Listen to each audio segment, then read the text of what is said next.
Another application of the distance formula is the derivation of the equation of a circle. Now we say the equation of the circle sometimes, but other people prefer to say the standard form of a circle because in fact circles have lots of different representations and this is only one of them. It turns out to be extremely useful because it tells us a lot of information about the circle. Well, what is a circle? A circle is the set of points x, y that are some fixed distance r away from some fixed point. In this case, we'll call this point here hk. xy is a generic point representing all the points on the circle, and r is the radius, or the distance between the center to any point on the circle.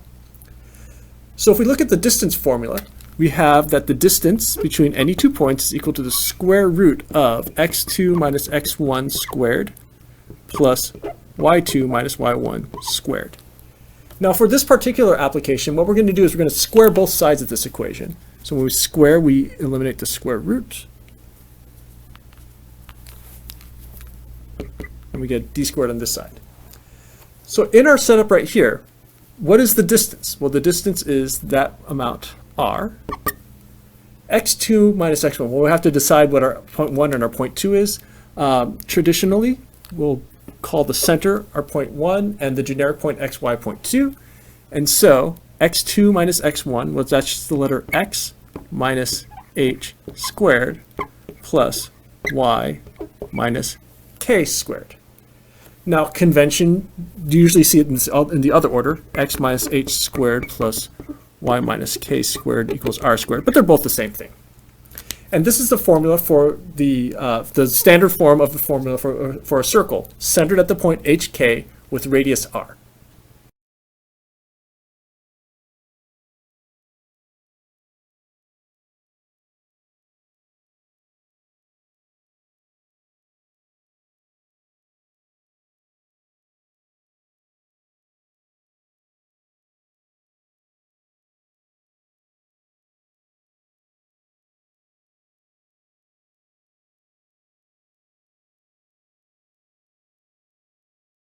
Here is our first example of an application of the equation of a circle. Find an equation for the circle centered at the point 5, negative 3 with radius 4. Now in this case, you're given the two pieces of information directly. The two pieces of information that you need are always going to be the center and the radius. In this case, we know explicitly center is 5, negative 3, and the radius is 4. And just as a reminder, the notation in the formula is that that's the point h comma k, and this is the letter r. And the formula says that the equation of a circle is x minus h squared plus y minus k squared is equal to r squared. And so in this case, it's just a matter of plugging in the values. We know the h is 5. We know the k is negative 3. So if x minus 5 squared plus y minus negative 3 squared is equal to 4 squared. And so if we simplify this, subtracting a negative is adding. Y plus 3 squared is equal to 16. Now there are a couple things about this formula that you need to pay attention to. First of all, in this problem, you're just asked to find the equation of the circle. You don't need to actually find values of x and y. The second thing about this is that your center is the point hk. Now even though you think of this as an xy coordinate, this x and this y in this formula, they represent a generic point on the circle. The h and the k, those are your fixed points that represent, or your fixed values that represent the center of the circle. So sometimes students end up trying to solve for x and solve for y and doing all sorts of crazy things because they're sort of in a mindset of just trying to do stuff. The thing you want to pay attention to is that you answer the question. Find an equation for the circle. Equations of circles look like this. And so if you don't end up with something that looks something like this, you've probably made a mistake.